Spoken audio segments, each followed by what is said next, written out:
Thank you, Manmeet. Thanks for the wonderful introductions and welcome everyone. Um, so we had a good coffee chat. I'm just trying to see what else we can talk about. But fantastic topic for today's discussion, right? So we are talking about rewiring manufacturing as a value engine, right? I think the word rewiring is important here, right? If you look at the last, many years, the way manufacturing excellence was perceived was it was more about cost, quality, and throughput, right? But I think Manmeet also mentioned now the keywords are we're talking about agility, we're talking about supply chain disruptions, shorter demand cycles. Resilience has entered the boardroom vocabulary, as we were discussing some time back as well. Now, in this state, right, I think there is another inflection point coming in, right? If you look at what has happened over the last decade, I think all of you would have heard us consultants present to you dashboards and control towers and digital twins, right? Which is more to sort of understand where the problem is, right? It's more to get visibility. But I think we have moved one step further. More than seeing the problem quickly, it's more about solving the problem quickly, right? That's where we are moving towards, I believe. And that's where I want to sort of lead the discussion today, with this eminent group and 7 industry leaders from completely different contexts. I believe the answer to that question, I suspect, would be very different for a fan, for a lighting solution, for a consumer goods, for a food ingredient, for an automotive part, and obviously for a diversified industrial group. That's the panel we have today. Welcoming you all. Thanks for your presence. I'd like to start with a quick round of introductions for the panel. I would invite you all to sort of take about 60 seconds and introduce yourselves. Maybe we can start with you. Okay. Hi everyone. This is Bharat Bhushan Rathi. I am from JK Paper. Overall, a supply chain professional from last 20 years in different capacities and in different industries. Good morning, everyone. Thanks to Team Marksman for getting us all together. And my name is Mohit Johari. I take care of supply chain for SPR Auto Technologies. We have been recently rechristened as SPR Auto Technologies. We are a auto component manufacturer company with, especially in ICE engines, is where we started off with. We have more than 65% market share in the whole Indian auto sector as far as ICE engine components is concerned. We also make door trims and inside interior lightings through a company named Antolin, which we have acquired recently. We also make motors and controllers for EVs, and we also make precision plastic components for various automotives. So whatever car or two-wheeler or bike you might have been using or are using, there's a healthy chance that 90% or a 90% probability that something from our stable is fitted in your vehicle. So that's the kind of market share that we have, and we are diversifying into, as I said, ICE is the mainstay, but we have diversified into EVs and whatnot. Thank you. Happy to be here. Welcome, Mohit. Yeah, good morning. This is Pankaj Kumar Patodi. Been into supply chain for more than 30 years, but as a head of supply chain is last 10 years. I am a chartered accountant and worked into finance, digital, sales, marketing, new product development and projects. So looking forward for an engageful discussion. Thank you. Hi, good morning everyone. My name is Neeraj.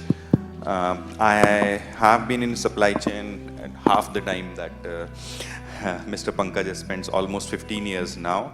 I am currently with Signify. More commonly you would know by the name Philips Lighting. So I mean a household name, if I may call it that way. So I'm leading supply chain for Southeast Asia for the organization. Happy to be part of such an esteemed panel out here, and very looking forward to taking some key learnings out of this. Thanks. Hi, good morning everyone. My name is Santosh Pandey, and it's been like close to 19 plus years into supply chain and operations. And for me, it's always a welcome thing to come down on the stage where all my friends are here. Most of them are my mentors or some of them are my teachers. So it's like sitting with my own group. And happy to be a part of this panel and take you forward with the discussion as it carries. Thank you. Hey, hi, good morning everyone. My name is Vipul and I take care of supply chain for the South Asian market for Kohler. Kohler is it's a US based multinational group and it's a 153-year-old organization. We've seen all phases over the last century and we are in India from last 20 years. This year we are celebrating our 20 years as our presence in India. And we are into the bathroom and kitchen fittings primarily. Yeah. So looking forward for a good interaction throughout this session. Thank you. Good morning, everyone. Myself is Raghavendra Mishra, and presently I am with the OSHA International. I am taking care here the entire supply chain operation. And USA is dealing in the, the USA is a very known brand in the market and we are existing in the market last 132-year-old. We are a leader in the sewing machine and home appliances and in the ceiling fans. And I'm taking care here the entire supply chain network, for the fulfillment, real-time fulfillment and the designing of the warehouse and second mile transportation. Thank you. Thanks, Raghavendra. I think we've had a good start. I had budgeted 7 minutes and we are very much within the cycle time. Can we have a round of applause for the panelists once again? So, the format that we would sort of have for this discussion is, I'll like to start with one pointed question to each panelist. Where probably they can share experiences relevant to their industry in the perspective of the question. Then we'll sort of open it up for a common question, right, where people can barge in and debate. And then we'll sort of, time permitting, have a very short, small question at the end for everybody, right? So, Raghavendra, let's start with you. OSHA, as you mentioned, right, it deals in a category which could be, you spoke about ceiling fans, right? It deals in a category which could be very seasonal with very fragmented demand, right? A heat wave can actually completely change your demand, right? And make it very volatile. So in the current scenario, do you think something like a monthly demand cycle, does it still hold relevance or is it something that makes the process very slow? So if you could explain, how do you connect these market signals which you get and convert it to efficient inventory and manufacturing decisions? That would be very helpful. This is a very challenging things between the sales forecasting and link up with our manufacturing plant. And there will be the more difficulties during the making the forecasting and the real-time basis the data and alarming situation where the material is going short, where the material is going the excess, because the error in the error in the demand planning is every error is a link with the our costing, logistic costing. I believe and I observed that there should be the AI network should be the assemble in this our process, which can be help us to monitor the real-time alarming and alert to the our procurement department and our manufacturing team as well as the our fulfillment department. And the AI will be the more useful to handle such kind of the errors in the demand forecasting and monthly planning for the manufacturing the product. Raghavendra, if I may ask a follow-up on that. So one is, you mentioned AI or technology being a key lever for sensing the market signals. But in terms of the organization and the people who are taking decisions, does that also change? I mean, do you move from a much more centrally designed organization to one which is very decentralized? Is that also happening? Centralized most of the times for example, most of the times me also part of the decision making. for the arranging the material on the real-time basis and sensing the market, and who are working and making the our data. And mostly we are seeing ki there was a data error. And we are not identified ki in the season and in non in the season how much material we are sold out, and exactly SKU wise what is our requirement was there in last Diwali. Suppose Diwali is coming, and Deepavali and Dasara is our season. So in last season there was some identified SKUs was sale was very high, but due to the lacking of the data, we have taken a wrong sale data and sales analysis from the system, and we have planned a wrong our planning and given to the our plant according to their. So in that case, AI will help. I will give you the one example. Suppose we have in the transportation we have installed the TMS. So TMS is helping us ki how much our vehicles are delivering material today at our customer. So and how much vehicles are reported with the errors, where packing damage and short materials and the damaged materials. So it was a very difficult in the USA to identify and resolve the solution within the timeline. So now the TMS helping us, he is raising the daily alarms and MIS in the auto mode. How much LRs are reported with the errors, how much LRs are with the short and damage, and the executor are taking the decision on the immediate basis, and that alarms are going to with the, our sales and our plant and our the all management. So we are reduce such kind of the issues from 70% to 20 to 30% as problem are laying in the market in the USA, and we are getting a good output, and it is also linked with the our demand planning. Yeah.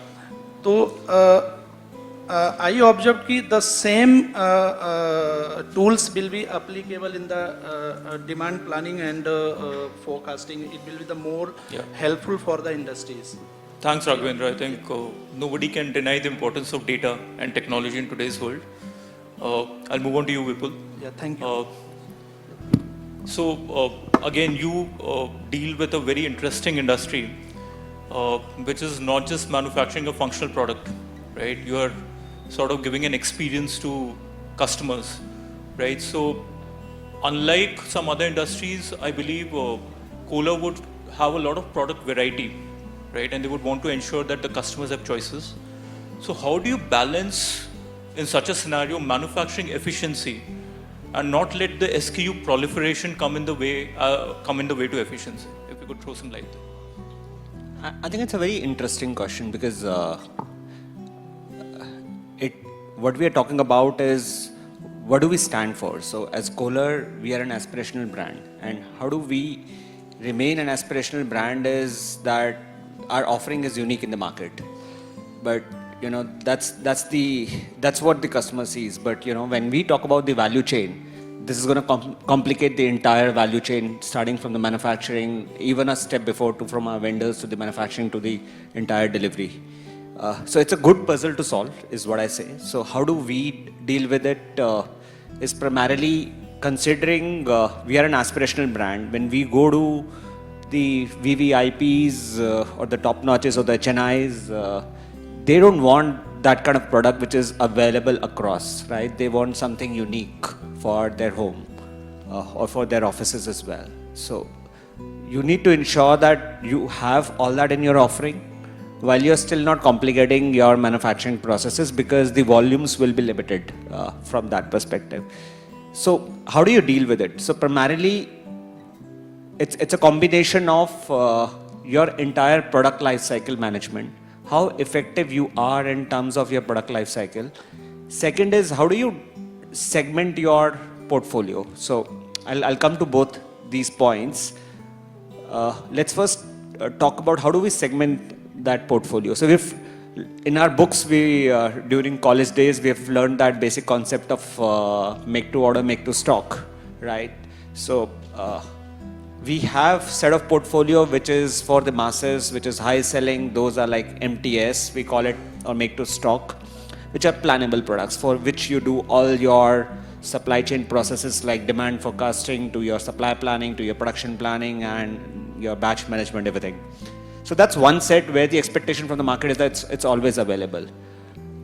Their manufacturing processes are quite robust. You know how to deal with it. Then there is another set of product which is more like an MTO, make to order. But again, your make to order cannot be like, you place the order today, I'm going to give you after 6 months. So that's not how you gain trust in the market, and that's not how you gain market share. So how do you deal with such kind of a portfolio, which is unique? So what do we do primarily is, and our clientele is a global sort of a clientele who have traveled, who have seen the world. So they have seen some of the Kohler product in, say, France or maybe in US or some other part of the world. And now they want that same product. So how do we deal with it? So we also have a global portfolio offering where it is, the volumes are quite high, maybe in some other geography. We might have limited requirements, but we don't say no to our customers. So how do we simplify it is that we control the entire product life cycle even if this product is meant for some other country. So if I decide to move it to a discontinuation phase, it's not that the product in which it is being sold, they have a decision authority to take such calls, because then we also get involved, and that's how we enable our entire global portfolio. And then we also, within this also, you will have some of these products which are being mostly liked by the HNIs. So you then get into your inventory strategy perspective. How do you want to maintain some minimum level stocks at your level such that you can keep serving those orders and keep refilling it? But in none of these processes, I want to disturb my manufacturing, because I just can't go back and say, please produce 2 pieces for me. That's not going to happen. That's not how you bring efficiencies in the system. So it's about maintaining some limited level of stocks at your level such that you keep serving it. Also enable global portfolio. And when I talk about the first piece, which is about product life cycle, it's also critical that how do you phase out your product. As Kohler, we launch almost like 200 odd SKUs every year, but we also ensure that we phase out equal number of SKUs. We don't want to be known as an organization or a company or a brand which is selling same product for last 5 years, 7 years, 8 years. It's more like Zara of the textile world, where we want refresh portfolio. But it doesn't mean that you just keep adding. It's equally important how do you phase out your ranges, because if you keep phasing out, you make sure that the products which are not selling much are not being focused in terms of your manufacturing on bits and pieces. You take your last production batch, you just announce it in the market, that's the only thing left. We call it TSL, till stock last. You pick it up, no more. We shut the manufacturing process post that. So a combination of your portfolio management, inventory strategy, and your product life cycle is you have to play to make sure that you're not disturbing your manufacturing while still you have a dynamic portfolio to offer which stands as per your brand in the market. Fantastic. Thank you for that explanation, Vipul. When you were talking about segmentation, I got reminded of the consulting days, because that's what we start off with. It's great to see, that people are speaking the same language. Santosh, I'll move on to you. Most of our coffee discussion just prior to was centered around food ingredients, right? And, in your industry, I believe the factory can only be as resilient as the food ingredient behind it, right? Which is what we were discussing. With all the geopolitical disruptions happening, right? With the agri-commodity price fluctuations, you spoke about dollar prices some time back, right? Keeping all that in mind, how do you balance the trade-off of not stocking too much versus spending too much cost, right? And when do you make the buying decisions? How do you balance all of that? Yeah. So, like Apurva has given me like a plateful thing to discuss, and the food industry doesn't function like all my esteemed clients, panelists are there, because we cannot phase out anything. Anytime any customer can come down and ask for anything that we have launched 2 years back or 5 years back, that they want to relaunch that particular product, and we have to supply. So as a supply chain, as a procurement, we are always in the firefighting mode. And we are not just one person that buys everything and get it stocked. Now we are the center of the business. We run the business. Because we are the one who tells that whether we'll be able to supply this material or not, whether this product can be launched in the stipulated time frame or not. So, and as the challenge has been given that there's a geopolitical situation has been going on, the dollar has been inflating like crazy. And that comes into my picture that Santosh, what exactly the inventory level you have to maintain, where the inventory level has to be there. So that comes from the demand forecasting, that the AI is there, SAP systems are there, ERP is there, so everybody is giving the data. But at the end of the day, it's a manager who is sitting there and he has to take up on a call that Santosh has to maintain an inventory of 15 days or 20 days in a portfolio that can last for another 5 certain time frame. So any time when I buy or do the stocking or take a decision, we have only 3 principles. Is it whatever the raw material is being given to my challenge, is it very much critical to my business or not? If it is very much critical, I'm happy to make then a certain amount of investment for another 3 months or 4 months time. Like cocoa is the one thing that the crop cycle comes from January to February from the South American market, from the Ghana.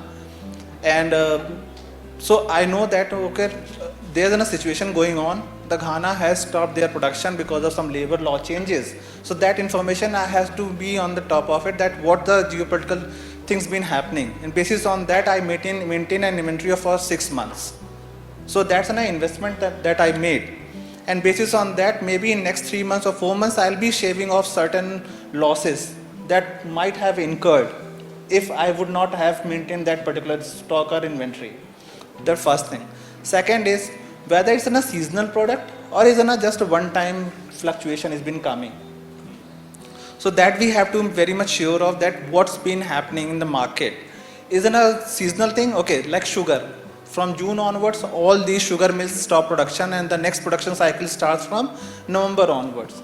So what I do from May onwards, I'll start keeping a 20% additional stock from the market from the same price that we have negotiated.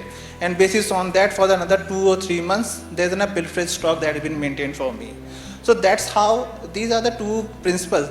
And third one is, like there's a commodity, like flour, wheat flour or refined wheat flour. Isn't a seasonal thing. Whenever there is a rainy season, the prices will go up. When there is a hot season, the prices would be coming down. So I have to be very much sure that, okay, there's a 5 rupees or 2 rupees difference. So that's not a big indent for me, because at the end of the day, at the end of the month, my overall procurement price is certain level. That I have to maintain, the AOP price that we have to maintain. And basis on that, there's a range I have decided, and basis on that, I made a call. So these are the 3 principles. What is the criticality? Is it a seasonal or is it a one-time fluctuation? So based on these, I made a decision that how the inventory has to be maintained. Fantastic. Thank you so much for that. I've always had a lot of respect for people from global procurement, because all these variables that are working in your mind, we have not been able to crack it when it comes to commodity forecasting. So thanks for sharing that. Thank you. Neeraj, again, very interesting industry, which has gone through, I believe, a transformational change, right? Lighting, which was earlier considered a conventional product, is now much more connected, intelligent, service-led. So there's a lot of innovation happening, right? But is the operating model catching up, right? The supply chain operating model. Is the supply chain operating model becoming a constraint to innovation in an industry like yours? Would love to hear your thoughts on this. Thanks a lot, Apurva. As you rightly mentioned, right, I still remember when I came into this industry back in 2015, and we were in the transition phase from, we had already moved out from conventional bulbs, as we call it, and we were just starting with LED. So what we need to understand is, from a user perspective, we see that from bulbs, we move to CFLI, right? And then we move to LED. But from industry perspective, it was a big disruption. How? Because when we were in the traditional space of filament bulbs, the amount of investment that went into setting up that particular plant was so high, there was a great entry barrier for any new competitor to come in, right? So that's why you would have seen very limited players in the market, and even some of them would be doing all the cross buying from different industries based on, say, we have a glass furnace, so we are supplying to some other competitors as well as an OEM. There was a huge entry barrier. But what LED did was that it just thrashed that entry barrier out. Now, the room that we were sitting in just now, same kind of a table, just people can sit around that. It will not look at an assembly line, just put a straight table there, and then you can assemble. What you need is basically just the soldering iron, which we have seen during our engineering or school days, the chips coming in and putting in everything. So that's the entry barrier change, which meant that there was so much proliferation of competitors coming in. Every day you see local companies, everyone trying to enter into that market. So that was the disruption. So as an organization which is global, how do you move up the value chain? That becomes critical. So that's when the transition towards innovation becomes more important. As you rightly talked about connected lighting. How do you bring differentiation in your portfolio? You come out of, or at least don't place so much in the Me Too products, and how do you differentiate yourself? And then supply chain obviously needs to play a key role in this fast changing landscape of the product portfolio itself. So now when we are coming up with new products, or we do a lot of business in projects, right? B2B business. Now over there, Vipul talked about MTS, M2O. We have a lot of E2O products, engineer to order. But engineer to order does not mean we go to the drawing board right at the start, right? So we are engineering to the requirement of probably this hotel, but we have standardization at the backbone, right? But we are doing customization at the end. So now what you need, say you need a different color temperature, you need different per lumen output from of a given LED, right? You need a different shape, all those things I can do. But wherever I can customize, I do that. Now, in order to make all that possible, it is very important that supply chain and different functions get involved right in the early stages when the products are being designed, right? So early involvement, so that we are designing for supply chain, we are designing for manufacturing, we are designing for circularity, right? So that becomes critical out there. And once we do that, then we are taking that step not for now, not to just service the customer who is sitting in front of us, but something which can come in future, right? So doing it for data centers, doing it for street lighting, doing it for facade lighting, indoor lighting and everything. That's how the differentiation then works out.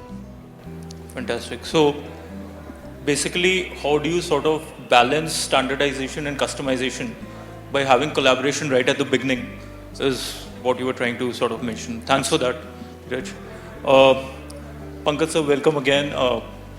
So when you mentioned your introduction, you mentioned something very interesting, which we find rare, which is an intersection of supply chain and finance. You spoke about your CA background. Now, and we spoke about resilience when we started off, right? So the problem with resilience is that the cost is visible upfront, right? But the disruption is hypothetical, right? So in such cases, do CFOs, do finance, people on the supply chain, do they find it difficult to justify the ROI to invest in resilience? If you could share some examples from your experience. Yeah, thanks. Interesting one. So CFO lens is always that what I am getting in return of it. So once we say that the disruption has also a cost, and that cost can be mitigated if you create a resilient supply chain, I think then the investment gets justified. That's one. Second thing, the CFO problem is that avoided losses does not appear in the balance sheet. So you saved 30 crore rupees, but nowhere in your paper you can see that money. But if you earn 5 crore rupees, it comes. Or if you spend 5 crore rupees, it comes as an expenses. That's the dilemma. The thing is that when we talk about resilience, I generally use a word, it is like, gorilla. When there is a problem, you should be able to bounce back fast. Now to bounce back fast, you have to have muscles. You have to have some sort of redundant manufacturing. You have to have some sort of alternative suppliers. You have to have some sort of alternative routes if there is an international problem. Now, the easiest way to do it is that in an FMCG sector or in a product, and particularly in my company or any other company where availability is the key question, if you are out of the market for 3 days, how much sale loss you had, how much margins you lost, how much customers you lost, how much trust you lost, and if you can quantify that, and then take a call on the investment into creating a strategy. I tell you one real life example is that around 6-7 years back, there was a attack happened in Srinagar, and then the security was very high and the roads were blocked, and that is followed by lot of rain and landslides. And we have a reasonable stake in Srinagar. Bharat was talking about that in the morning.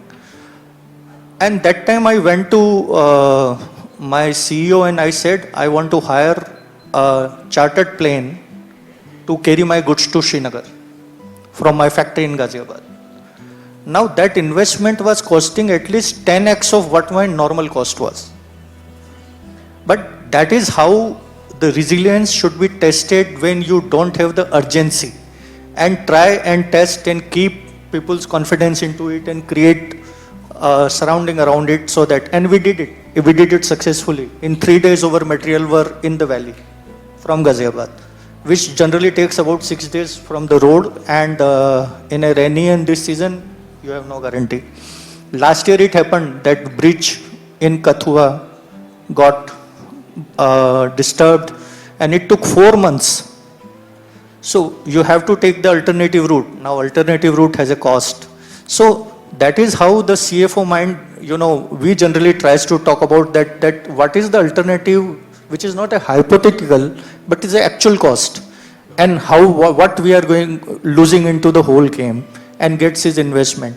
So I feel that once you are able to do the KPIs in terms of the hypothetical figures, that what is your time to bounce back, what is your time to restore, what is your time to, resume, and convert it into some financial number, and then look into the investment which you are doing. If the investment is lower than what you are going to lose, it makes a justified decision for a CFO. No, thank you so much for that, Pankaj. In most consulting engagements, when we sort of present the business case to our clients during the engagement, we often talk about that loss of sales number. And there's always a debate whether it is virtual or whether it is on the books. So could completely relate to what you said. I'll tell you a real life example is that in one of the assignment, when we talked about that if we increase our availability, we were at 99.2% availability, and we wanted to go for 99.4% availability, and the investment was 4 crore. Wow. And everybody says, कुछ तो हुआ नहीं है, क्या फर्क पड़ता है, सवेरे नहीं तो शाम को आ जाएगा, आज नहीं तो कल ले लेगा. But the fact is, once we created the data around it and we worked on, increasing that. Now, when you are running above 99.1 is also very tough. So that was a tough call, but I can tell you the resulting gross margin increase because of increased availability was almost 9 crore. So it makes sense once you work on, when you have your KPIs and data very clear. Yeah. Mohit, I'll come to you. So again, a very different industry, which is automotive OES. And historically in this industry, we have always dealt with very tightly synchronized supply chains, right? Where the OEM schedules and your production, they always go hand in hand, right? But again, in today's world, does lean mean resilience, right?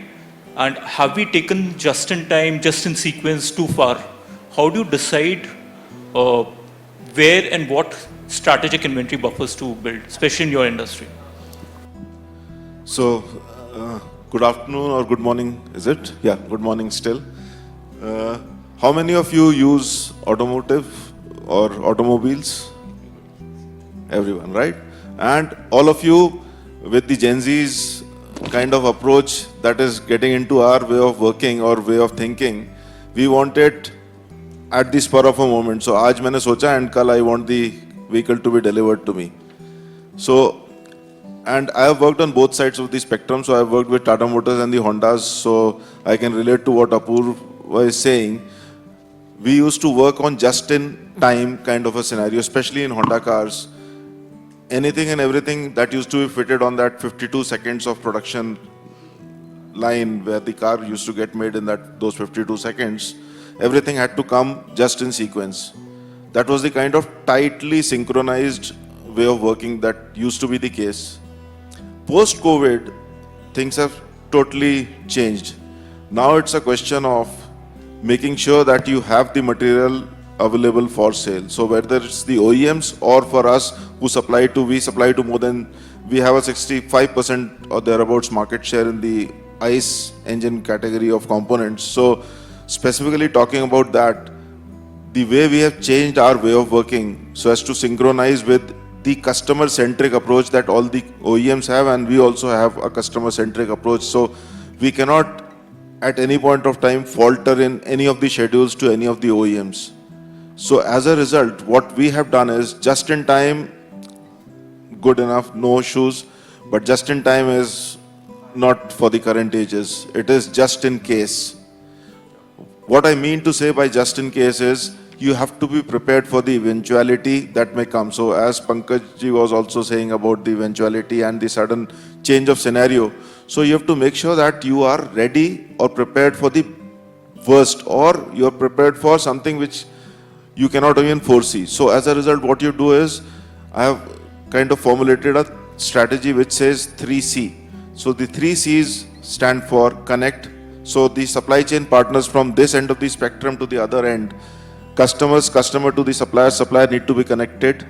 They need to communicate real time, the other C, and then the collaboration happens. So one sense or one trigger at the extreme end of the supply chain should get passed on to the other end of the supply chain real time. So this is the 3C approach that we follow. Now in this approach, what happens is you have the weakest link. So it's supply chain is not about the big suppliers or the good suppliers or the good channel partners. The weakest link fails you. So what you need to do is, as a backup, you need to create multi-sources for those weakest links, whether it's the transporter, whether it's the supplier. You have to have a backup for the potential weakest links, which you can do a thorough risk assessment of your supply chain, and that is how you come to it. And then you also need to make sure that you adequately supplement the weakest link. And this is not theory. You have to support them, handhold them, make sure that they may be vulnerable to procuring the raw material. So you need to take care of their raw material procurement. And when it comes to vulnerability, as far as we are concerned, what we do as a practice is we make sure that all the long lead time items and the currency linked items or the commodity linked items is where we focus majorly on, because that is where you fail.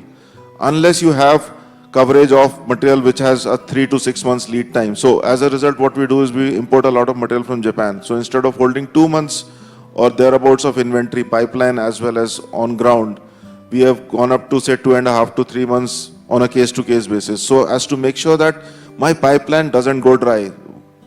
Suddenly one morning Trump may wake up and feel that he has to capture the sea between Taiwan and China. What happens then? So we have to make sure that we are prepared for that.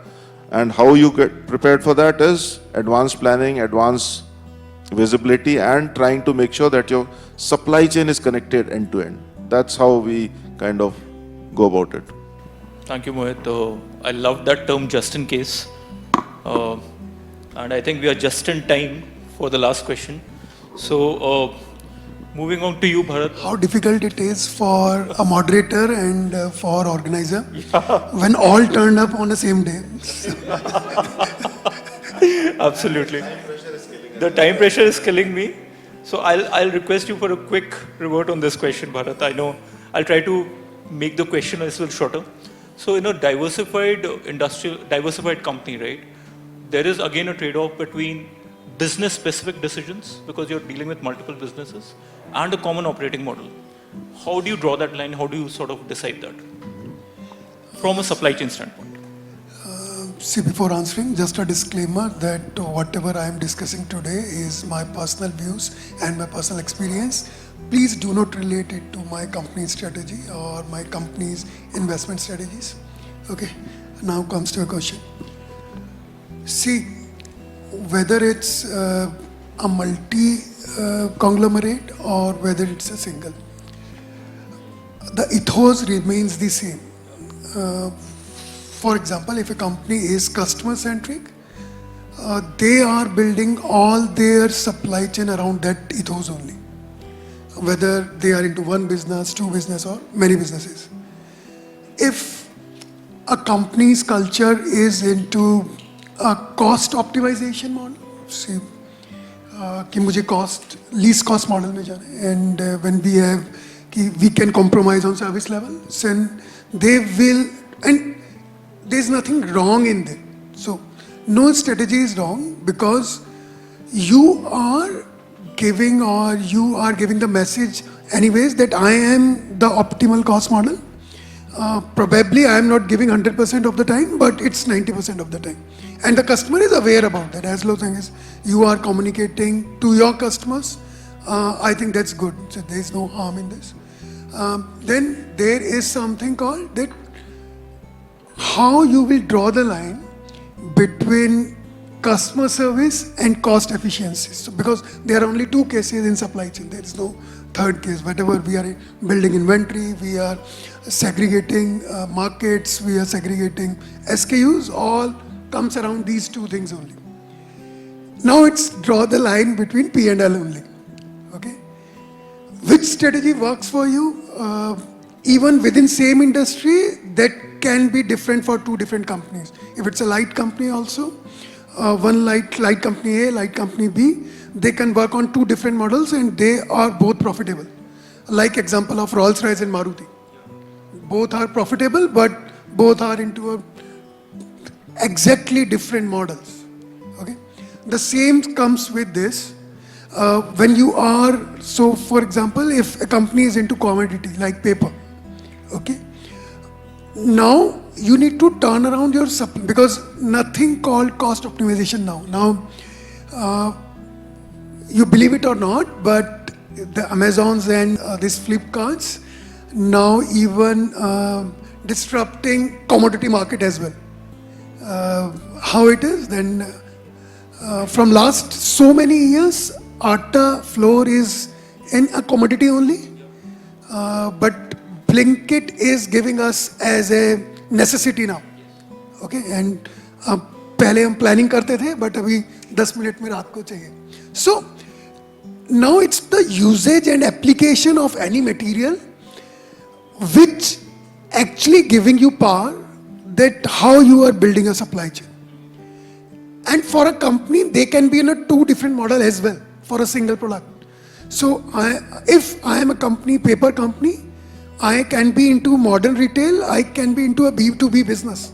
So for B2B business, I am cost conscious, but for a modern retail or for an e-com business, because I am serving directly to customer, so I'll be around customer service. So 100% of the time my material should be there on shelf, so that whenever customer asks for, it can be done. So it's what I believe as a personal, you should actually keep on evolving your supply chain need based rather than it's a tag kind of a thing.